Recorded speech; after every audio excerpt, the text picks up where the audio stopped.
আসসালামু আলাইকুম, welcome back to my channel. সবাইকে স্বাগতম জানিয়ে শুরু করছি আমাদের আজকের রেসিপি। আমাদের আজকের রেসিপি হচ্ছে খুব মজার রেসিপি। আজকে আমি চাপা শুটকি দিয়ে দেশি লতি রান্না করব, আর সেই রেসিপিটা আপনাদের সাথে শেয়ার করব। আশা করি আজকের রেসিপিটা সবার কাছে ভালো লাগবে। তাহলে চলুন দেখি কিভাবে সহজ উপায়ে চাপা শুটকি দিয়ে কচুরলতি রান্না করতে হয়, তার পুরো প্রস্তুত প্রণালীটা একবার দেখে আসি। আজকের রেসিপির জন্য এখানে হাফ কেজির মতো দেশি কচুরলতি নিয়েছি। দেশি কচুরলতি অনেকে কিন্তু গলা চুলকানোর ভয়ে খেতে চায় না। দেশি কচুরলতি খেতে কিন্তু অনেক মজার হয় যদি রান্না করতে পারেন। আজকে আমি যেভাবে রান্নাটা করব, এভাবে রান্না করলে একদমই গলা চুলকাবে না, আর খেতেও অনেক ভালো লাগবে। কচুরলতিগুলো পরিষ্কার করে আমি কেটে নিয়েছি, উপরের আঁশটা ফেলে দিয়ে তারপরে লবণ দিয়ে মাখিয়ে 15 মিনিটের মতো রেখে দিয়েছিলাম। খুব ভালোভাবে ধুয়ে লবণ দিয়ে মাখিয়ে রাখতে হবে। লবণ মাখানোর পরও আমি 2 থেকে 3 বারের মতো ধুয়ে নিয়েছি। এখন রান্না করার জন্য সরাসরি চুলায় চলে আসলাম, আর সাথে নিয়েছি আমি চাপা শুটকি। চাপা শুটকির পরিমাণ চাইলে এখানে বাড়িয়ে কমিয়ে দেওয়া যাবে। চাপা শুটকি দিয়ে যদি এই দেশি কচুরলতি রান্না করা হয়, খেতে কিন্তু অসম্ভব মজার হয়। অবশ্যই রান্না করার আগে লবণ মাখিয়ে কচুরলতি 15 থেকে 20 মিনিটের মতো রেখে দিবেন। এতে করে গলা চুলকানো পানি এবং কি কচুরলতির মধ্যে যে কষ থাকে, কষটা সহজে চলে যায়, আর গলা চুলকানোর ভয় থাকে না। এখন আমি চুলায় একটা প্যান বসিয়ে দিয়ে দিলাম পরিমাণ মতো রান্নার তেল। কচুরলতি রান্না করতে গেলে তেলের পরিমাণ একটু বেশি দিতে হবে। আর দিয়ে দিলাম এখানে পরিমাণ মতো পেঁয়াজ কুচি। পেঁয়াজের পরিমাণ চাইলে বাড়িয়ে কমিয়ে অ্যাড করা যাবে। আমি এখানে 3টার মতো পেঁয়াজ দিয়ে দিয়েছি। আর এখন দিয়ে দিলাম আমি 4 টেবিল চামচ পরিমাণ রসুন বাটা। দিয়ে দিচ্ছি এখানে 1 টেবিল চামচ পরিমাণ আদা বাটা। অবশ্যই রসুনের পরিমাণ লতি রান্না করতে গেলে বেশি দিতে হবে। আর রসুনের পরিমাণ বেশি দিলে কিন্তু গলা চুলকানোর কোনো ভয় থাকে না। যারা কচুরলতি খেতে ভয় পান তারা কিন্তু রসুনের পরিমাণটা একটু বেশি দিয়ে দিবেন। এখন দিয়ে দিলাম আমি হাফ চা চামচ পরিমাণ লাল মরিচের গুঁড়া, হাফ চা চামচ পরিমাণ ধনিয়ার গুঁড়া, আর হাফ চা চামচ পরিমাণ হলুদের গুঁড়া। দিয়ে দিচ্ছি এখানে পরিমাণ মতো একটু পানি, ভালো করে মশলাগুলো কষানোর জন্য।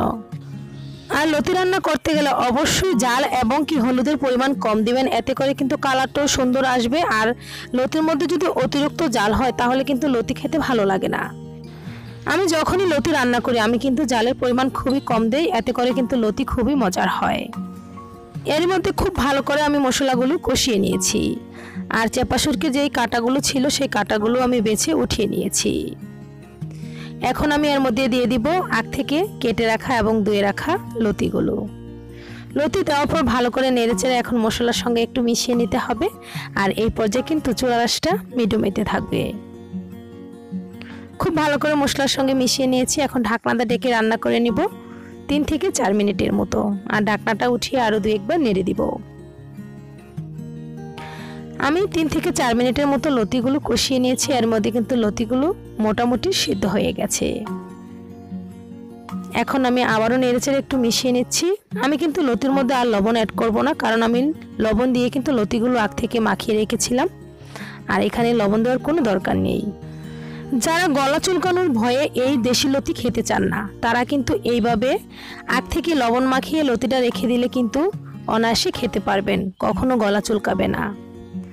এখন আমি দিয়ে দিলাম হাফ চা চামচের মতো ভাজা জিরার গুঁড়া। দেওয়ার পর ভালো করে নেড়েচেড়ে একসঙ্গে আবারও মিশিয়ে নিচ্ছি। মিশানো হয়ে গেছে। এখন দিয়ে দিচ্ছি আমি পরিমাণ মতো কিছু কাঁচামরিচ। ঝালের পরিমাণ বুঝে মরিচগুলো অ্যাড করে দিবেন।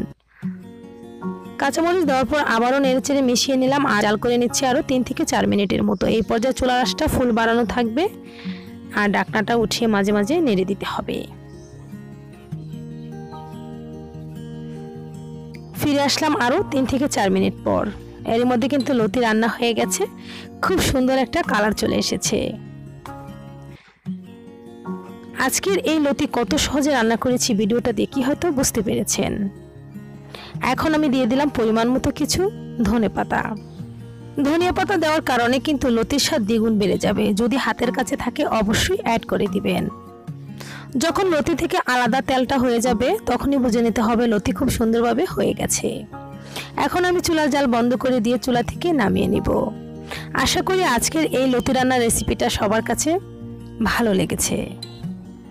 যদি ভালো লেগে থাকে একটি লাইক দিয়ে আমার পাশে থাকবেন।